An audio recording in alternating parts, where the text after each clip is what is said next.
Assalamualaikum warahmatullahi wabarakatuh. Perkenalkan, nama saya Rahma Putri Febiana dengan NIM 30125013. Pada kesempatan ini saya ingin berbagi sedikit mengenai refleksi diri saya pada tahun 2025 sebagai bagian dari tugas kecerdasan emosional. Apa saja sih yang telah terjadi pada diri saya di tahun 2025?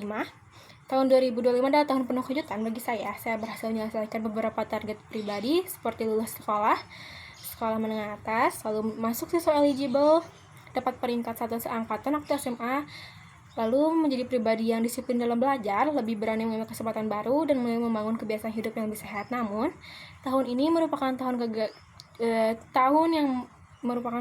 kegagalan bagi saya dalam perjalanan meraih cita-cita saya.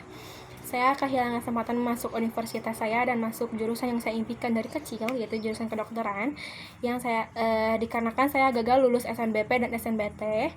Ya, padahal saya sudah mencoba berusaha agar bisa lulus ya. Dari mulai kecil saya bahkan tidak punya banyak waktu untuk bermain, karena dari kecil saya selalu dimasukkan ke bimbel untuk les dan belajar. Namun dibalik itu mungkin Allah berkehendak lain. Saya lolos di universitas teknologi digital menggunakan beasiswa yang mungkin jauh dari dugaan rencana saya ya, apalagi dengan jurusan yang lintas jurusan, yaitu masuk hukum.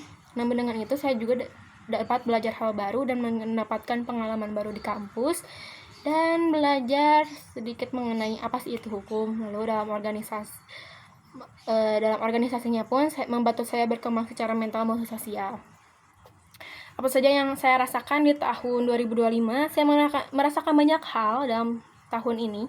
Rasa bangga karena melihat progres diri saya yang tidak berlarut dalam kesedihan. Saya berkembang untuk lebih berani dan untuk bangun dari rasa stres ketika menghadapi tekanan. Lalu menjadi tanggung jawab, jadi lebih banyak bersyukur karena masih dikelilingi oleh orang yang selalu mendukung saya, mensupport saya dari keluarga, teman-teman, dan teman saya. Ada rasa senang, sedih, lelah, semua itu membuat saya lebih kuat ya di tahun ini. Apa saja yang menjadi pembelajaran bagi saya di tahun 2025? Pembelajaran saya adalah bahwa proses jauh lebih penting daripada hasil. Namun terkadang hasilnya tidak sesuai dengan ekspektasi kita ya. Tidak apa-apa, kegagalan bukan akhir, tetapi bagian dari perjalanan menuju sukses. Mungkin Allah punya rencana lain maupun kehendak lain ya. Saya juga belajar bagaimana mengatur waktu, mengendalikan emosi, dan lebih menghargai diri sendiri. Apa sih ya yang perlu diperbaiki di tahun 2026? Saya ingin lebih fokus dalam mengejar cita-cita saya dan mengurangi kebiasaan menunda pekerjaan. Saya juga ingin meningkatkan kepercayaan diri ketika berbicara di depan umum dan lebih konsisten dalam menjaga kesehatan mental serta fisik saya. Saya berharap di tahun 2006 ini tahun kebahagiaan saya, tahun yang lebih baik, karena ya pada tahun 2025 menurut saya tahun yang cukup membuat saya sedih karena ya penuh kejutan ya. Tapi di balik semua itu saya jadi belajar, saya menjadi pribadi yang lebih dewasa dan lebih bermanfaat bagi orang lain. Saya harap tahun depan menjadi tahun yang lebih baik untuk pribadi saya.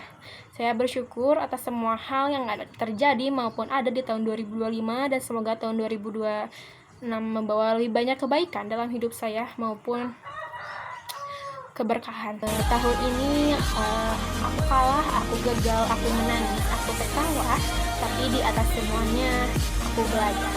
Terima kasih sudah menonton podcast saya. Wassalamualaikum warahmatullahi wabarakatuh.